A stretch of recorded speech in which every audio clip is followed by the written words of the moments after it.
Blog Talk Radio. Welcome to Institute for Personal Development, where total consciousness is the new frontier. Kriya Yoga is the union of the individual with the divine. Join us as we explore the practices that initiate this process. Good morning. Welcome to the Voice of Yoga. Let's talk consciousness. I am your hostess, Winton, and with me is Kenny Toy, also known as Swami Jayananda, founder of Institute for Personal Development, located here in Hampton, New Hampshire. Well, good morning, Swami. Thank you for being here today. How are you? I'm a little snow-bitten this morning, but I'm doing well. How about you?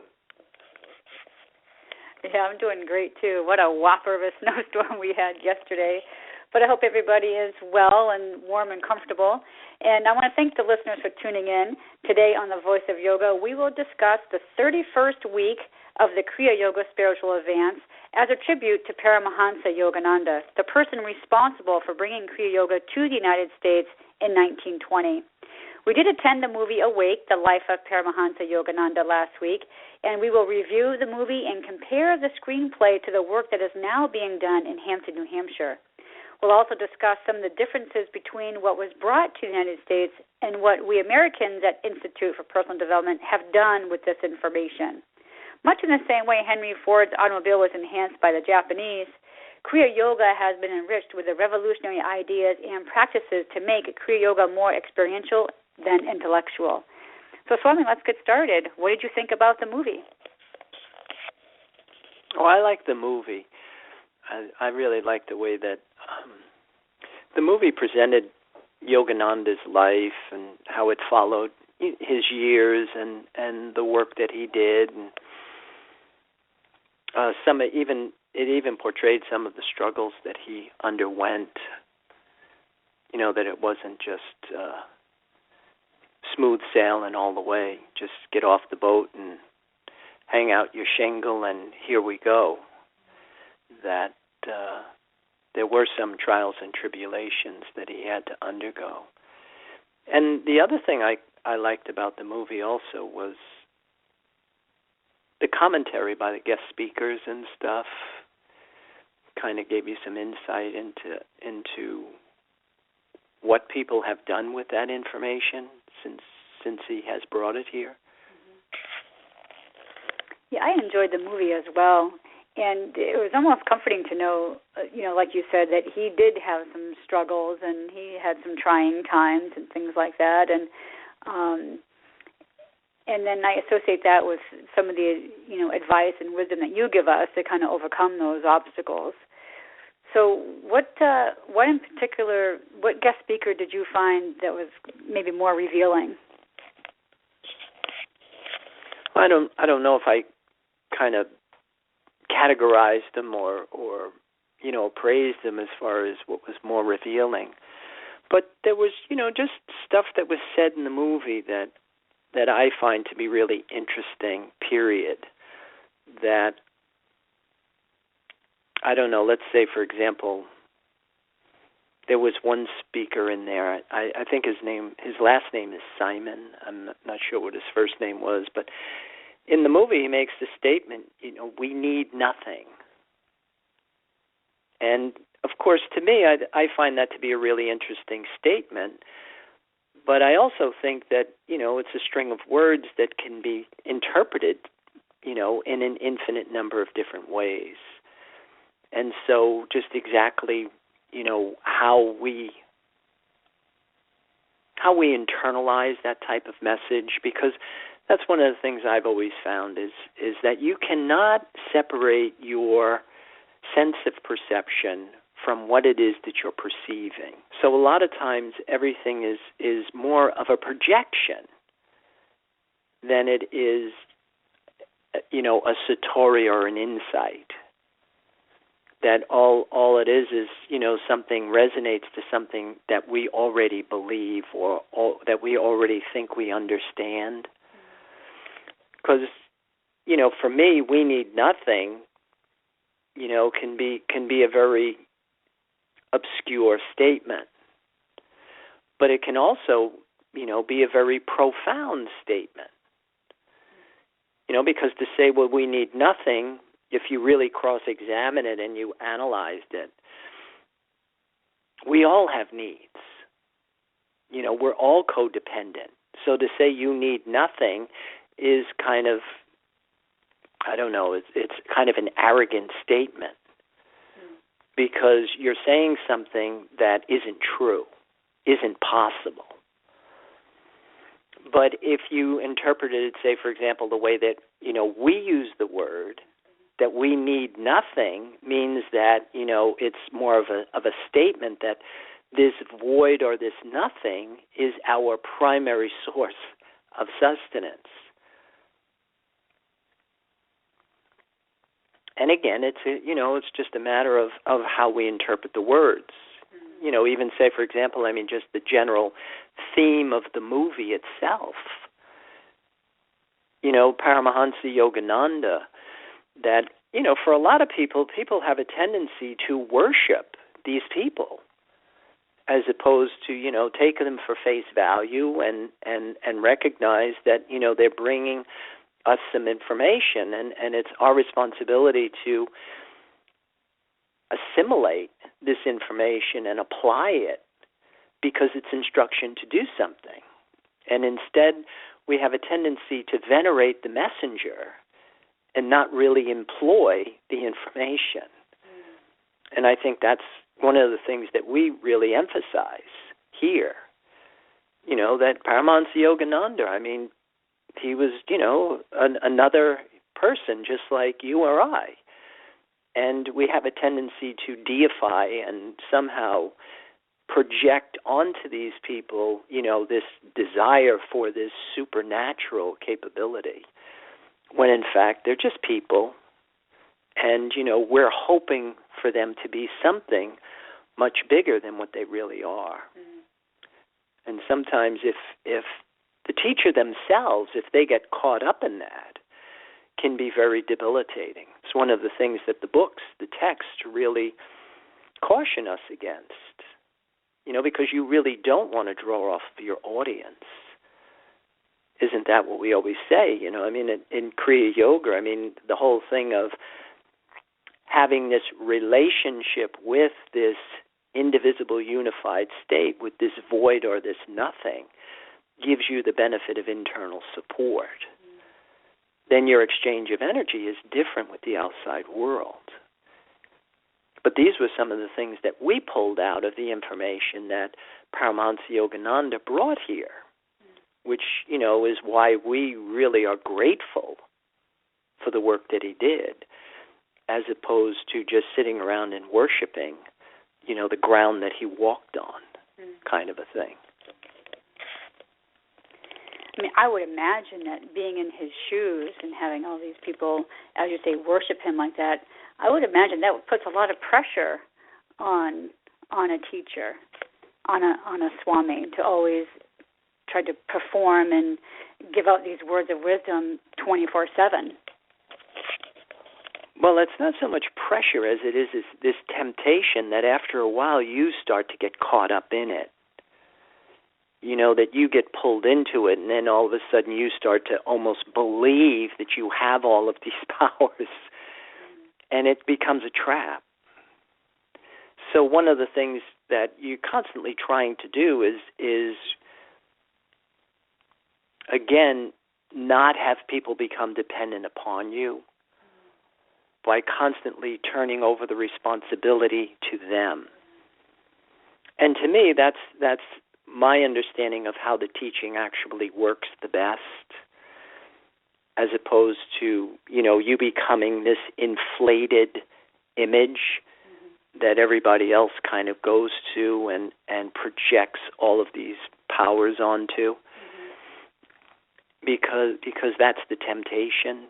Then you start drawing off of that yourself, and then, of course, you're in the realms of suffering and decay again, as opposed to drawing from this tree of life,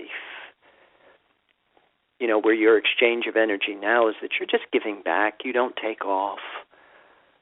whether people like you or they don't like you, whether your teaching is popular or it's not popular, it's really not that important because you have this clear understanding of what exactly is important to me is intact, and it's not going anywhere.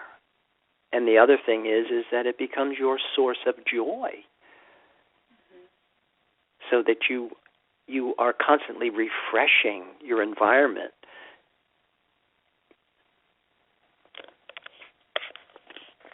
In the movie, they kept making comments about his eyes, and that when Paramahansa Yogananda looked at them, they could feel this kind of a shift.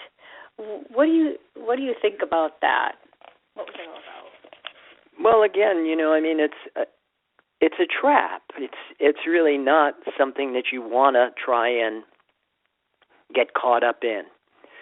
There was also in the movie, there was Krishna Das was in there, and remember at the end there when he was telling the story about when he was in India and he met a saint, and he said that he was looking for his guru, and the saint kind of looked at him like he was crazy and said, "What are you're looking for a guru? The guru is within." And that's always been kind of my understanding of the whole thing, that you want to have this primary relationship, not with another person,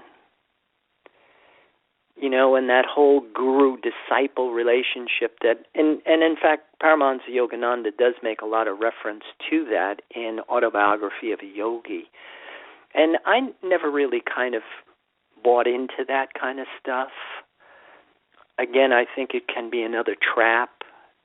And then, of course, just look at how he suffered when his guru, transitioned. That, you have this attachment to this external image yourself. And the whole intention is, in the scriptures, are constantly reminding us that we must renounce the world. And, in order to do that, you have to have this primary relationship with this life force. And it's a mutually exclusive relationship. It's not something that, you turn off and on like a radio. That it's something that you, once you have it, then of course you are constantly indulging yourself in it. But the closer you get to that, the further you get away from the outside world. And you get away from a lot of the traps of these charismatic kind of leaders that we have, because that's all, again, it's all part of the problem. It's what in the Yoga Sutras they call avidya, ignorance. But that doesn't mean that once you have this internal connection that you can't have interpersonal relationships and intimate interpersonal relationships.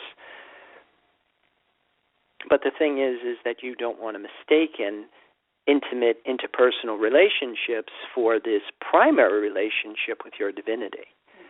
And that's to me, that's the only thing I caution people about. But to recognize people for, their uniqueness and whatever it is that they can give you to help you create or develop this other relationship, to me, is to your advantage. I actually did do some coursework with the Self-Realization Fellowship, and again, I enjoyed like the lessons and the things like that, but then it kind of got to this point where, like you just said, you had to worship, Paramahansa Yogananda as your guru, and you can't attain enlightenment without using his image to move you forward consciously. And I always thought that was kind of odd to do that. And I do believe that people need instruction and maybe need a teacher, but to worship another human, to get me to another level of consciousness, I just didn't buy that. Yeah, I feel the same way about that. And it's kind of like the Tibetans have this saying that you need the finger to point to the moon, but it is woe unto them who mistaken the finger for the moon, for they shall never understand the bright light of the moon, nor what a finger is. And again, these are some of the big barriers and obstacles to this experience of enlightenment. Well, I think that's a good place to pause for a moment to hear a word from our sponsors. So, listeners, we will be back in a few moments.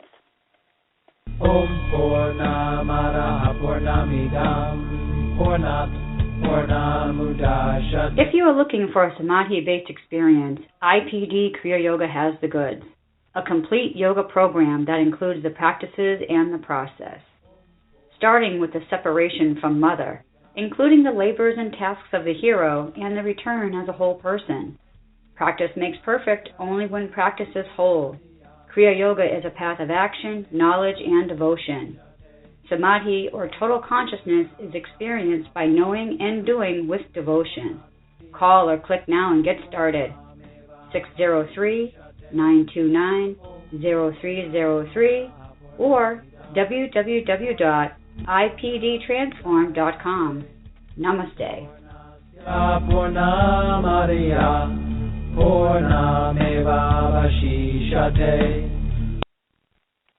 Welcome back. For those of you just joining us, you are listening to Voice of Yoga, and we are talking consciousness. So, Swami, in the beginning of the program, I said that we were going to talk about how we've revolutionized Kriya Yoga. So could you take a moment and inform our listeners, how have you enhanced the Kriya Yoga that Paramahansa Yogananda brought to the United States? Well, I think one of the biggest things that we've done is we've incorporated an asana program that we call Kriya Yoga Asana that actually came about more by accident, I think, than anything, but that came actually from my teacher's book, Spiritual Science of Kriya Yoga by Swami Jayananda, who actually, for some reason, wrote this in his book, but at the Temple of Kriya Yoga, they don't really do Kriya Yoga Asana either. But the jewel that was in the book was salutation to the moon and salutation to the sun, which we actually accidentally kind of started doing, and then all of a sudden realized that these postures have intention. That there's some deeper meaning to these movements than just physical exercises. And of course, as a result of doing it for all of these years and starting to actually start to understand what it is that you're doing was magical. And then the other part is the whole concept of asana, meaning posture. Our asana program, we really kind of integrated the work of BKS Iyengar, because again, asana is just such a broad topic today, and there are so many different approaches to it. But BKS Iyengar, his whole approach to asana was that it meant posture, and his approach was that it was a system of exercises that you actually work with the geometry of your body. You lengthen and strengthen muscles and move bones into a position of internal support. That's a huge theme for Kriya Yoga that we teach, internal support. See, the concept physically of getting your bones to support you internally is really important. But then what we really kind of went beyond even BKS Iyengar is the whole thing of the psychological and spiritual benefit, of training your mind to look for this invisible, intangible source of sustenance, and then preparing your body for the invocation of this life force into it. So that now they're not just physical exercises, but you're actually performing exercises that with repetition, you start to absorb them on a cellular level. So you start to change the reward circuits in your brain. You start to change your neurological pathways so that now you are addicted to what you really do need. And of course, to me, that's the yoga part, the whole concept of brahmacharya, carrier of Brahman. So those are some of the things I think that we brought to Kriya Yoga. And then, of course, the other thing I think that's really amazing is the labyrinth that we use, as we start to move into stage 6 of Kriya Yoga, dharana, concentration, that we actually use the labyrinth kind of as a tool, that comes out of the 2-part Greek philosophy, know thyself, nothing in excess. That we use the chakra system for part A of knowing ourselves, but then the labyrinth is an organized way of distributing energy in proportion to understanding ourselves in the way that we're created, so that we can dispatch energy into all of the different facets of our minds and actually start to shape our reality.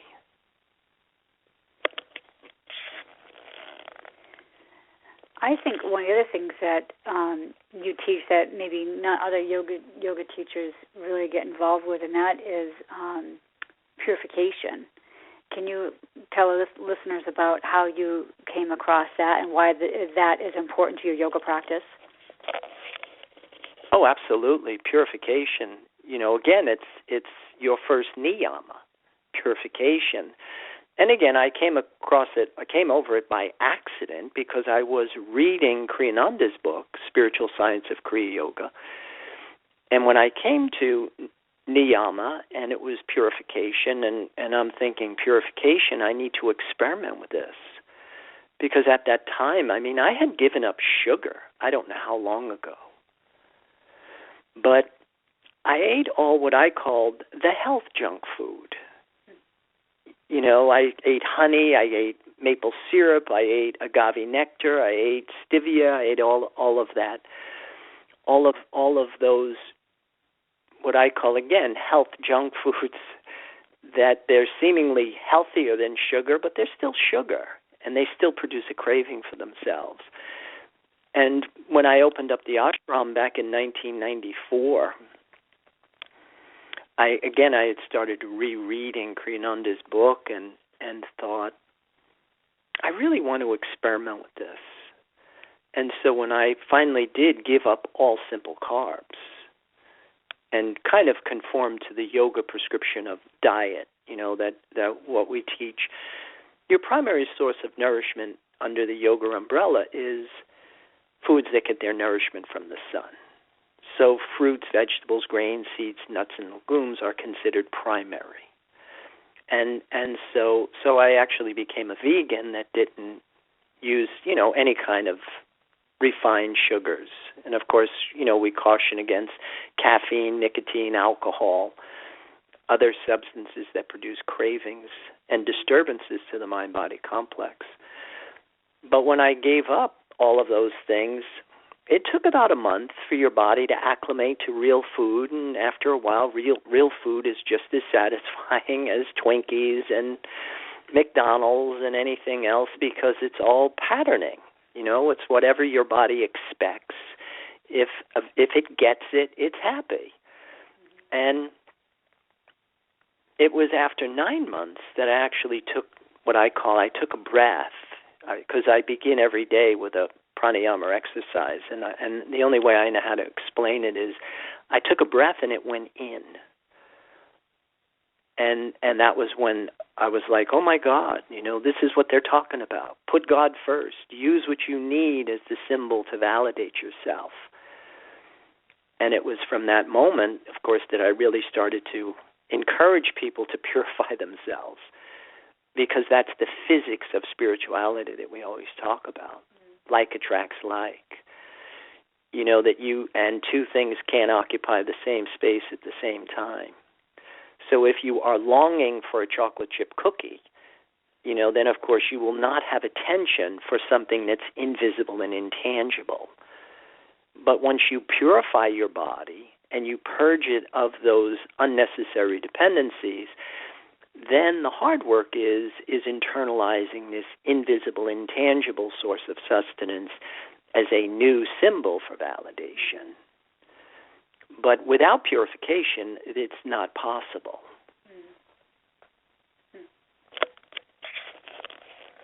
I know we only have a few moments left, but before the program, we were talking about a movie that we had seen called Strictly Ballroom, and we were talking about creativity and conformity.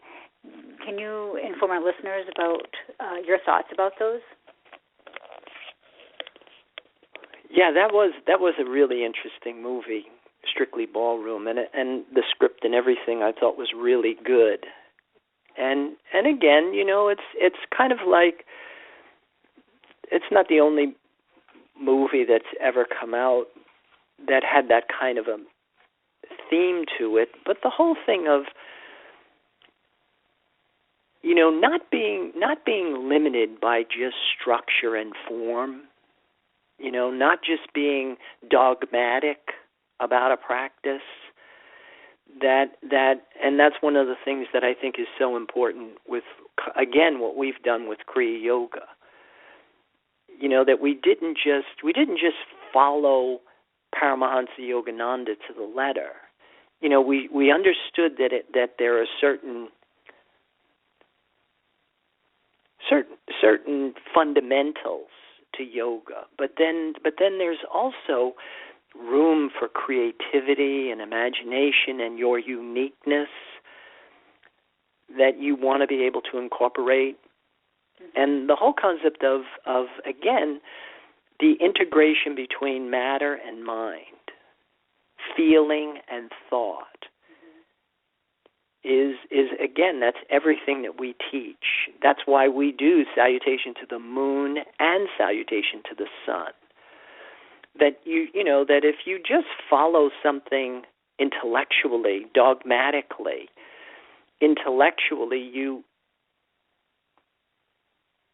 you don't have the passion. It can be kind of sterile, and it can be, I'm trying to think, that if you are just, it's cold, it's calculating, it's void of passion. But then the other side of that is passion without structure and form. Passion without intelligence can be perilous.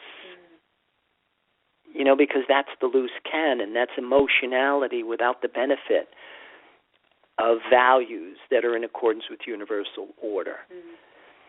So the balance of the two, the integration of matter and mind, that to me is what Kriya Yoga is all about.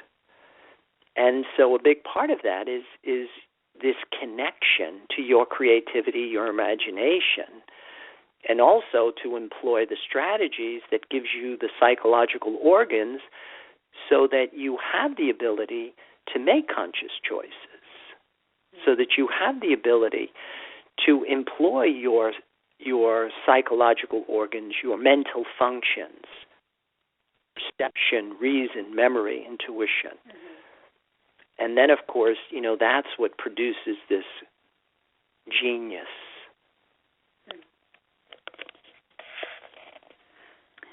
Wow, I think that's a great way to put an end to our program today. So in closing, I would invite your listeners out there to, please visit our website. You can follow us on Pinterest and Twitter and Facebook. Also available are the online classes that you can access through our website, www.ipdtransform.com. Just follow the links to access to Powwow. And from there you can select your classes. But at any rate, keep those comments and questions and curiosities coming because we do enjoy hearing from you. Also, be sure to tune in next week. We will be discussing the full moon in Leo. That'll be on February 3rd. So, Swami, any final thoughts or comments? Well, I would like to invite everybody to join our Spiritual Advance. And this week we'll be focusing on, in fact, the next 2 weeks we'll be focusing on our unique talent. Again, the whole concept of being an individual. And with that, I would wish everybody a good day and namaste. And I'll give it back to you. Well, thank you. And thank you, listeners, for tuning in to our program, The Voice of Yoga. This is Lisa Winton, along with Swami Jayananda, signing off. Have a wonderful Kriya Yoga kind of day. Namaste.